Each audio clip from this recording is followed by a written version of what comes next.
All right, me.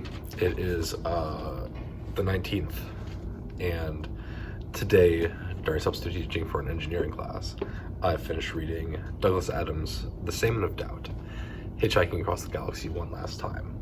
I basically read this over 2 days. I read basically the first two sections yesterday, and then finished reading it today. This is a posthumous book that was collected by his editor. Douglas Adams passed away at the age of 49 due to a sudden heart attack while he was in a gym. And so it's a very strange book in that sense, right? It's it is one of those things in which Douglas Adams was very infamous for basically missing every single deadline that was ever put in front of him. And so like it's this weird collection of things that was supposed to be published and which just wasn't finished yet, to kind of half-thought ideas, to just different various notes or interviews or articles that he was involved with. And so like I would really say it's effectively for the first 2/3 of this book is that collection of other things, right? That collection of various articles, various personal writings, various interviews, things like that. And then the last third is what would have been the Salmon of Doubt, whatever that book would have turned into, right? There's a good chunk of it which is the discussion on what is this book actually, right? What is the actual Salmon of Doubt that last third supposed to be? And through the writing, it's a lot of Douglas Adams going. He initially had started out to write as write another Dirk Gently book, and then kind of lost it, and then eventually went back to it and realized that it was much more of a Hitchhiker's Guide book than it was a Dirk Gently book, and so that it was probably going to actually end up being the 6th Hitchhiker's Guide to the Galaxy book if it had been finished, rather than the 3rd Dirk Gently book. Right, so that's all that. There's a lot of the same gimmicks that exist here that have always existed within Douglas Adams pieces, right? It's certainly taken me a lot longer to fully appreciate the Monty Python-esque nature to his literature, and the same continues on through this, right? The nonsensicality of it, right, I did not fully appreciate when I had first done the Hitchhiker's Guide books for this project, just because I was not super involved and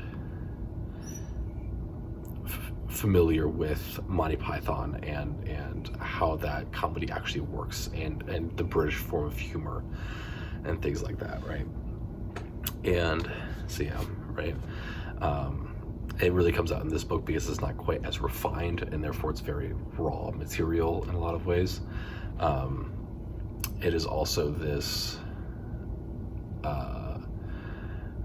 the fun little bit they put at the beginning of attempting to create the world record for introductions to a book, in which they give 2 introductions, they give an editor's note, they give a prologue, and I think they give one more thing, and then a regular introduction. So they give 5 introductions to the book in some way, which is just a fun little bit,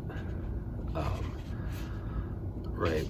And so like, because so much of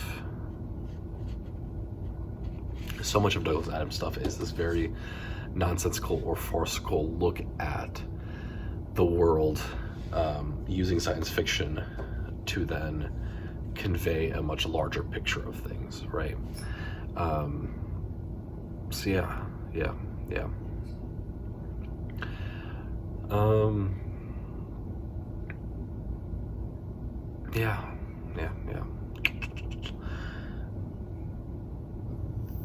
This book also goes into a great deal about, because that's what ends up being a huge chunk of it, is the production of movies, because this is in the attempt to create or finalize the Hitchhiker's Guide movie, which had been in the works for effectively 20 years, and just the difficulties of that, right? Because it is, as Douglas Adams very easily points out, it's this kind of farcical notion that exists within a corporation setting of where corporations create media, which is that, well, if it was a good idea, someone would have done it already, and therefore there's no point in us trying something because it hasn't been done yet, right? And this weird round logic that doesn't actually make any sense. And so what you end up with is, like, you know, you have this movie and this script that is just sitting there for like 10 years, and then Men in Black gets published and actually made, and like it's eerily similar in a lot of ways to the Hitchhiker's Guide books, but then we end up, right, but it takes that to get made in order for people to actually start greenlighting the Hitchhiker's Guide movie, because it's this actually works, and therefore now that there's precedent, now we can make this, but now we are going to destroy it in a lot of ways, and make it more Men in Black than it should be, right? So yeah, lots of difficulties with that. Certainly a lot of commentary on the writing process.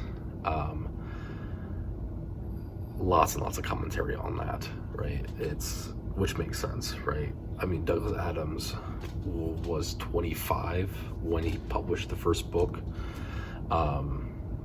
and basically propelled him into stardom as a writer. And then, if I remember correctly, he wrote the next 3 or 4 in the next 10 years. And then wrote the Dirk Gentlys and then the 5th book in the next 5 years.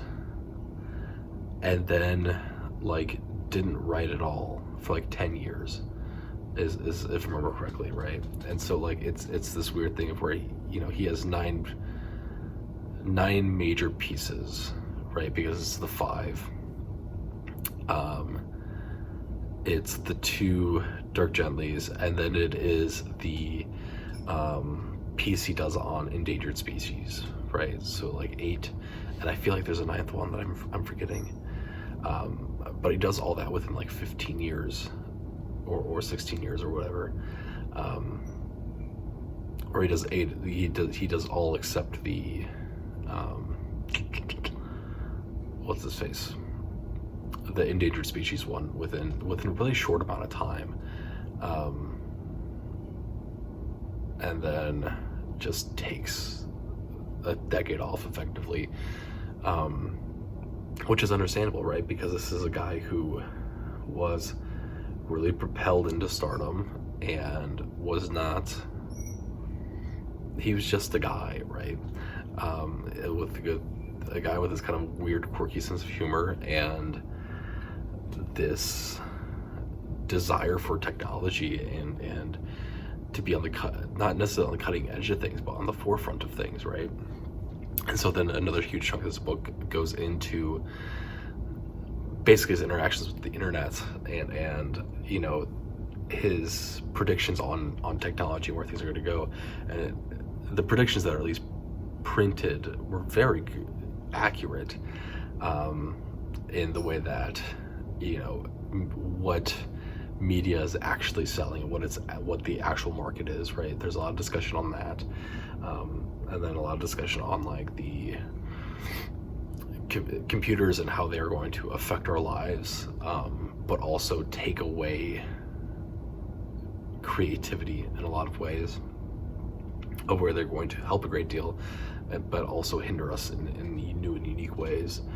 The fact that we will have computers that we can bring anywhere that we want to, you know, a whole bunch of stuff like that, which is, I mean, very fascinating to read from someone who's writing in the 90s, to predict what things are going to look like, right? Yeah. And then the final piece to talk about, the one that really I think is like the second longest piece in here, right? The first longest is obviously the Salmon of Doubt, Dirk Gently beginning, which is like the first third of the novel.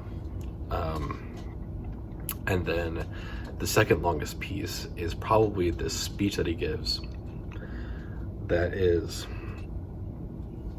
about the concept of there being an artificial God, right? Which is a fascinating thing to read, because it's really this diatribe that's based in around that, like, the reason why God exists in a lot of ways is because humans are smart enough to ask the question why, and then that turning into this conceptualization of, well, if I can think why, therefore something else has to be able to think why, it can't just be me, and then basically just extrapolating that further and further and further out, right? And, you know, it gets into some tangents on he always referred to it as radical atheism, right? But that was simply because he was a complete atheist and had no doubts about that, right? Versus what is kind of this conventional view on atheism and agnosticism, which is that, yeah, I'm pretty sure that there's no God, but maybe, where he was very clearly on that side of, this is it. I don't know. I feel like there's something else to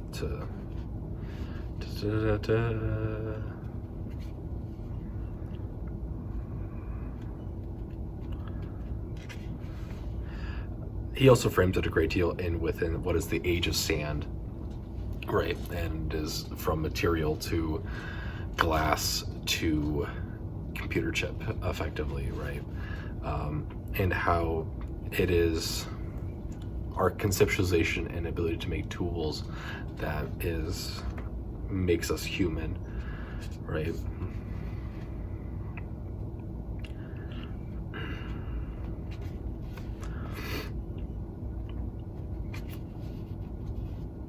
But yeah, I think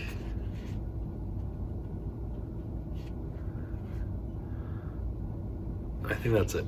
I think that's it for the Salmon of Doubt. It is eclectic in a lot of ways, certainly. There are certain points of it that are very poignant, and certain points of it that are very Douglas Adams in their pointlessness.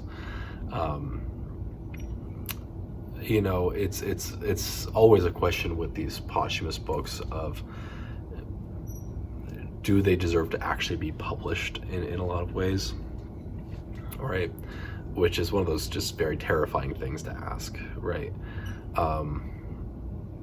You know, it's my take on a lot of posthumous things is based on the age of the person when they passed, right?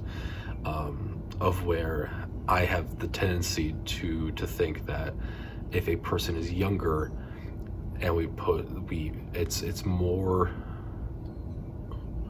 I wouldn't say it's more okay, but it's more correct, I guess, to publish things of theirs posthumously, because there are things that probably could have been published or probably would have been published if they had more time to work on it, right? Versus, I think, with someone like, you know, Harper Lee, of where, like, Ghost Out of Watchmen does not get published until she passes, right? And she has lived a full and complete life and has never never, this has been written for how many years, and does not publish it, doesn't even try to publish it, right? And so, like, in my take, right, is that people who are older, it is less correct to publish their things posthumously, because that they've had more time that they could have published and they've actively chosen not to, right? And so, you know, it kind of just lives in this gray area. I think this gets handled very well, and certainly there's a great deal of editing that occurs here to try and make this more cohesive, and in the spirit of Douglas Adams. But yeah, I think that's it for Douglas Adams and Salmon is Out.